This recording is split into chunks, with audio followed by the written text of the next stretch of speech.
আসসালামু আলাইকুম। Education care Facebook page এবং ইউটিউব চ্যানেলে সবাইকে স্বাগতম।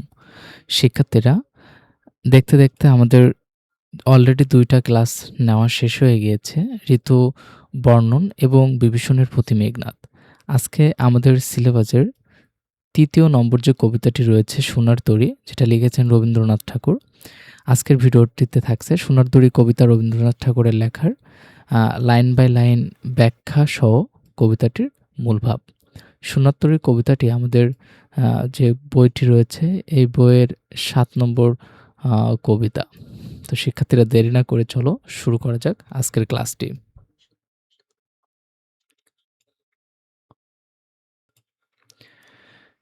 আমরা শুরুতেই জেনে নিব 'সোনার তরী' কবিতাটির মূল ভাব।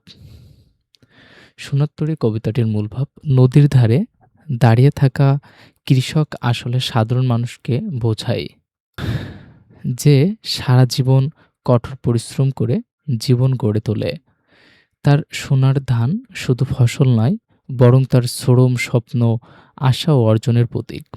যেকোনো সময় নদীর স্রোত যেমন ধান ভেসে যেতে পারে, তেমনি জীবনে যেকোনো সময় সবকিছু হারিয়ে যেতে পারে। হঠাৎ যে নৌকাটি আসে, তার মাঝি হলো সময় বা মহাকালের প্রতীক। কৃষকের মনে মাঝিকে চেনা লাগে, কারণ সময় মানুষের কাছে অচেনা নয়, কিন্তু মাঝি কোনো দিকে না তাকিয়ে এগিয়ে যায়, কারণ সময় কখনো কারোর জন্য থেমে থাকে না। কৃষক অনুরোধ করে যেন নৌকাটি একটু থামে। শেষে সে তার সব সোনার ধান নৌকায় তুলে দেয়, অর্থাৎ মানুষের জীবনের শেষে নিজের সব অর্জন সময়ের হাতে তুলে দেয়। কিন্তু নৌকাটি ছোট হওয়ায় কৃষকের নিজের জন্য জায়গা থাকে না। এর মানে হলো মানুষ নিজে চিরস্থায়ী নয়। সময় মানুষকে সঙ্গে নেয় না, কিন্তু তার কাজ ও সৃষ্টি নিয়ে যায়। মাঝি চলে গেলে কৃষক শূন্য নদীর তীরে একা পড়ে থাকে। এটি মানুষের মৃত্যুর পরের নিঃসঙ্গতার ছবি। মানুষ চলে যায়, কিন্তু তার সৃষ্টি থেকে যায়। কবিতাটি আমাদের শেখায় যে জীবন ক্ষণস্থায়ী, তাই বেঁচে থাকতে হলে ভালো কাজ করা ও কিছু সৃষ্টি করাই সবচেয়ে বড় সত্য। শিক্ষার্থীরা, এখন আমরা আমাদের যে কবিতাটি রয়েছে এই কবিতাটির লাইন বাই লাইন আমরা ব্যাখ্যা জেনে নিব। আমাদের কবিতাটির প্রথমে বলা হয়েছে, গগনে গরজে মেঘ ঘন বর্ষা, কূলে একা বসে আছে নাই ভরসা। রাশি রাশি ভাড়া ধান, ধান কাটা হলো সারা। ভরা নদী খুর ধারা, খড় বর্ষা। কাটিতে কাটিতে ধান এলো বর্ষা। আকাশ ঘন কালো মেঘ গর্জন করছে এবং প্রবল বৃষ্টি নামছে। মেঘের ধারে বসে থাকা কৃষক একেবারেই একা এবং তার মনে কোনো ভরসা নাই। সে সারা বছর পরিশ্রম করে ধান কেটেছে, চারিদিকে স্তূপ করে ধান জমিয়েছে, কিন্তু নদী এখন পানিতে ভরে উঠেছে এবং তার স্রোত খুবই তীব্র ও ধারালো, অস্ত্রের মতো বিপজ্জনক হয়ে উঠেছে।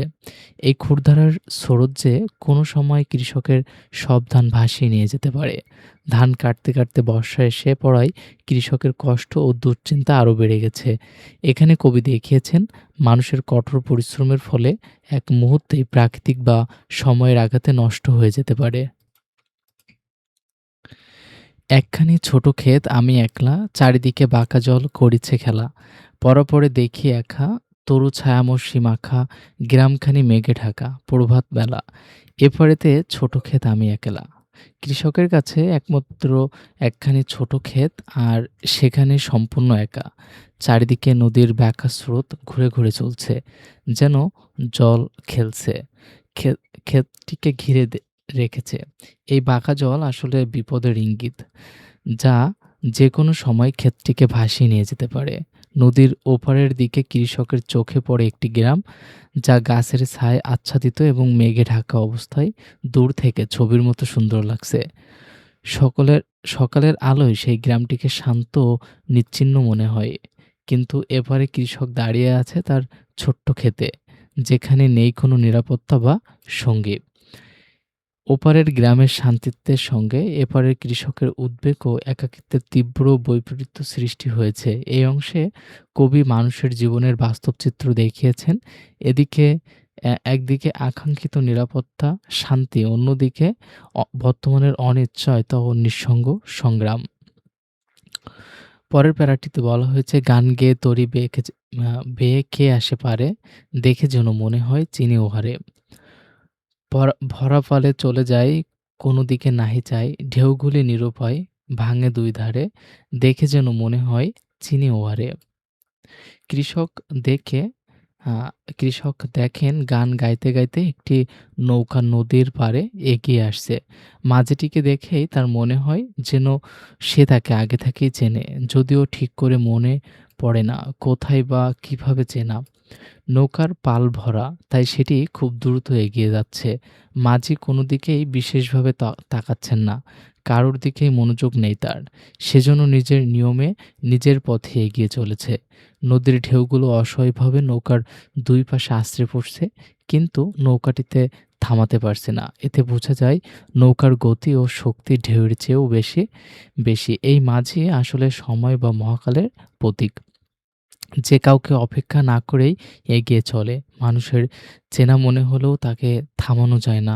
এ অংশে কবি বোঝাতে চেয়েছেন, সময় সবার পরিচিত হলেও কারোর জন্য দাঁড়ায় না। ওগো তুমি কোথায় যাও কোন বিদেশে? বারেক ভিড়াও তরী কূলেতে এসে। যে যেও যেথা যেতে চাও, যারে খুশি তারে দাও, শুধু তুমি নিয়ে যাও ক্ষণিক হেসে, আমার সোনার ধান কূলেতে এসে। এ অংশে কৃষক মাঝির উদ্দেশ্যে করুণ কণ্ঠে বলেছেন, সে জানতে চায় মাঝি কোন অজানা বিদেশের দিকে যাচ্ছে। এখানে বিদেশ বলতে সাধারণ কোনো দেশ নয়, বরং অচেনা ভবিষ্যৎ বা চিরন্তন জগতের ইঙ্গিত দেওয়া হয়েছে। কৃষক অনুরোধ করে মাঝি যেন একবার নৌকাটি তীরে ভিড়িয়ে নেয়। সে বলে, তুমি যেখানে খুশি যাও, যাকে ইচ্ছে তাকে দাও, আমার কোনো আপত্তি নেই। তার একমাত্র অনুরোধ, মাঝি যেন একটু হেসে তার সোনার ধান নিয়ে যায়। এই সোনার ধান শুধু ধান নয়, বরং কৃষকের সারা জীবনের পরিশ্রম ও অর্জনের প্রতীক। কৃষক বুঝতে পারছে তার শ্রমের ফল হয়তো সে নিজে ধরে রাখতে পারবে না, তাই সে নিজের সর্বস্ব দিয়ে তুলে দিতে রাজি। এখানে তার কণ্ঠ কোনো অভিযোগ নেই, আছে বিনয় ও অসহায়তা। এই অংশে কবি মানুষের জীবনের বাস্তব সত্য দেখিয়েছেন। মানুষ শেষ পর্যন্ত তার সব অর্জন সময়ের হাতে তুলে দিতে বাধ্য হয়। পরের অংশটিতে বলা হচ্ছে, যত চাও তত লাও তরি পড়ে, আরও আছে আর নাই দিয়েছি ভরে। এতকাল নদীকূলে যাহা লয়ে ছিনু ভুলে, সকলই দিলাম তুলে থরে বিথরে। এখন আমারে লহ করুণা করে। এ অংশে কৃষক মাঝিকে স্পষ্ট করে জানিয়ে দিচ্ছেন যে সে যত খুশি ধান নৌকায় তুলে নিতে পারে। তার কাছে আর কিছুই বাকি নেই। যা ছিল সবই সে দিয়ে দিয়েছে।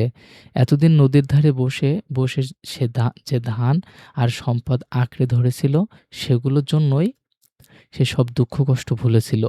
এখন সে একে, একে সব ধান সুন্দরভাবে সাজিয়ে নৌকায় তুলে দিয়েছে।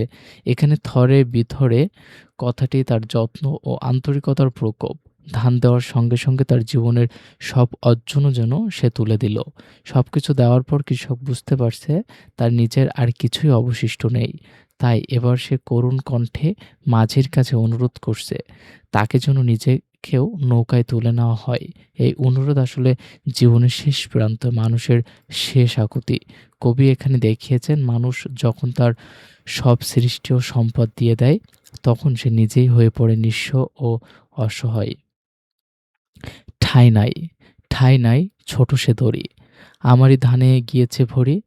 শ্রবণ গগন ঘিরে ঘন মেঘে ঘুরে ঘুরে ফিরে, শূন্য নদীর তীরে রহিনু পড়ি, যাহা ছিল নিয়ে গেল সোনার তরী। মাঝে জানিয়ে দেয় যে নৌকাটি খুব ছোট, যেখানে জায়গা নেই।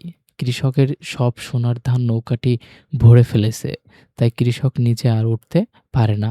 এখানে সোনার ধান শুধু ধান নয়, বরং কৃষকের সারা জীবনের পরিশ্রম, সৃষ্টি ও অর্জনের প্রতীক।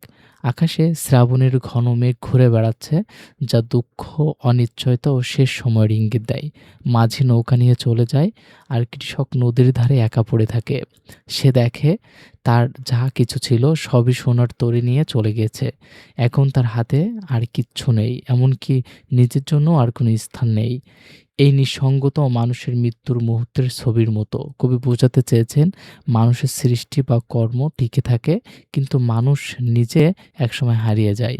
জীবনের শেষে মানুষ শূন্য হাতে দাঁড়িয়ে থাকে আর তার কাজে সময়ের স্রোতে ভেসে যায়। শিক্ষার্থীরা, এই ছিল তোমাদের সোনার তরী কবিতাটির আ লাইন বাই লাইন ব্যাখ্যা সহ এই কবিতাটির মূল ভাব। দেখা হচ্ছে পরবর্তী কোনো ক্লাসে। সে পর্যন্ত সকলেই ভালো থাকো, সুস্থ থাকো। আল্লাহ হাফেজ।